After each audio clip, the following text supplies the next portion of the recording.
मोहन भागवत ने ये जो सार दिया है, ये जो ज्ञान दिया है, इसका तात्पर्य क्या है? हर मस्जिद में मंदिर नहीं ढूंढना चाहिए, ये बताकर वो क्या बोलना चाहते हैं, किसको संदेश देना चाहते हैं? क्योंकि नाम उन्होंने किसी का नहीं लिया है। क्षमा करें, पहले तो हम सहजीवन व्याख्यान माला की ओर से हमने डॉक्टर मोहन जी भागवत को यहाँ पे आमंत्रित किया था व्याख्यान माला में। बिल्कुल।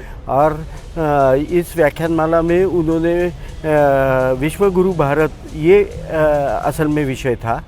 और जहाँ तक कि ये मंदिर मस्जिद ये सवाल है, तो मेरा as a person, as an individual ये कहना है कि अगर उन्होंने पहली बार ये आरएसएस की विचारधारा से ये बहुत बार सामने आ चुका है कि इस भारतवर्ष में जो पैदा हुआ, इस संस्कृति में जो विश्वास रखता है, तो वो सभी फिर उनकी पूजा पद्धति कोई भी हो तो उसको संघ और आजकल तो बहुत सारे लोग हिंदू ही समझते हैं, भले उसकी पूजा पद्धति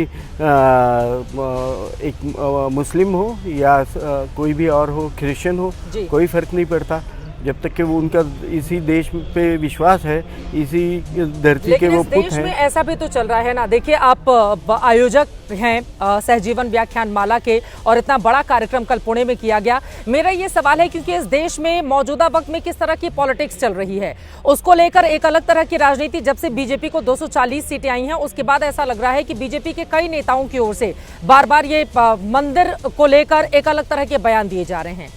इसी पर यह सवाल है कि आखिर मोहन भागवत जी को यह समझाने की जरूरत क्यों आन पड़ी है? क्या अगर वो ये बातें नहीं समझाएंगे, आगे आने वाले दिनों में हर मस्जिद में मंदिर ढूंढा जाएगा या हर घर में मंदिर ढूंढने की कोशिश की जाएगी, खासतौर से जहां पर अल्पसंख्यक समुदाय रहता है, तो फिर माहौल बिगड़ेगा इस देश का, और उसी से रोकने की ये उनकी कोशिश है। आरएसएस के पूजनीय सरसंघ चालक जी डॉक्टर मोहन जी भागवत का बहुत ही ब्रॉडर इस विषय में व्यू है कि जैसे कि कोई भी समझिए पॉलिटिकल पार्टीज़ हैं तो अपनी अपनी वोट बैंक्स के लिए, मैं सभी की बात नहीं कर रहा हूँ, लेकिन वो तो बांटने वाली चीज़ें होती रहती हैं वहाँ पे।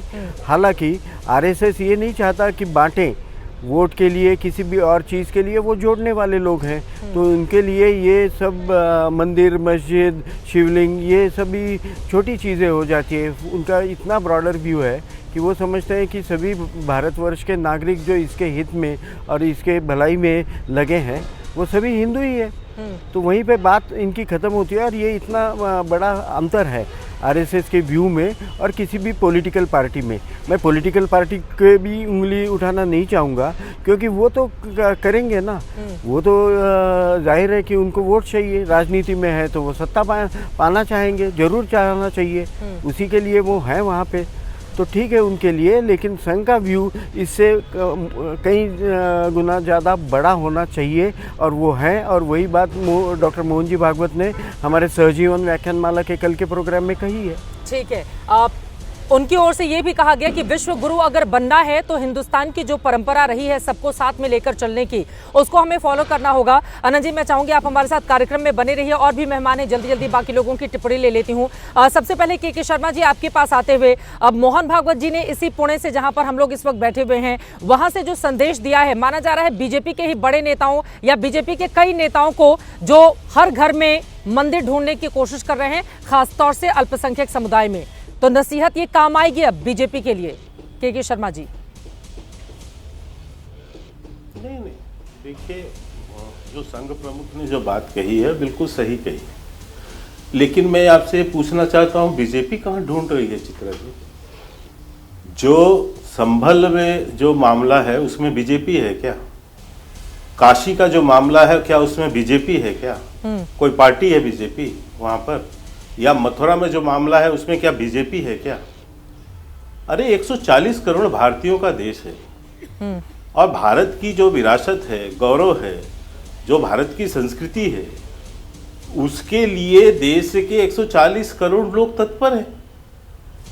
माननीय प्रधानमंत्री जी का तो साफ संदेश है कि विकास भी विरासत भी, लेकिन यदि हर भारतीय को ये स्वतंत्रता है संविधान के अंतर्गत कि वो अपनी बात कहे, कानून के अनुसार से वो अपना मार्ग तय करे, और जो भी मामले हैं उस पे लोग कानून के माध्यम से गए।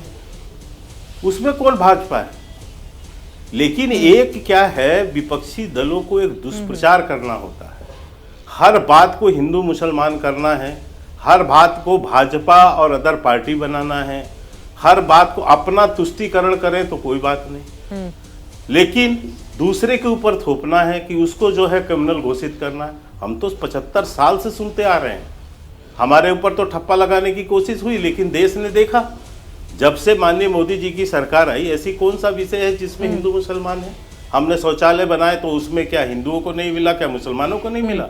80 करोड़ लोगों को अन्य योजना मिल रही है, तो क्या वो मुस्लिम भाइयों और सभी धर्म के लोग उसके लाभार्थी नहीं है? यदि हमने गैस चूल्हा वितरण किया है तो क्या उसमें सभी धर्म के नहीं है? क्या हमने स्पेसिफिक किसी धर्म के लिए कोई काम किया है?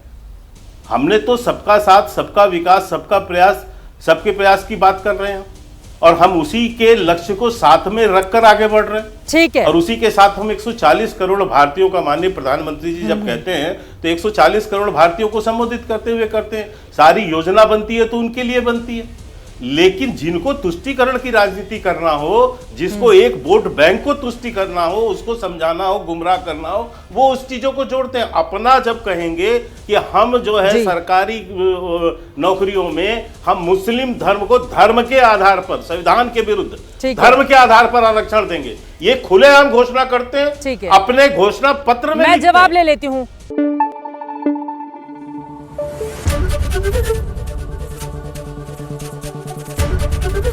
एबीपी न्यूज आपको रखे आगे।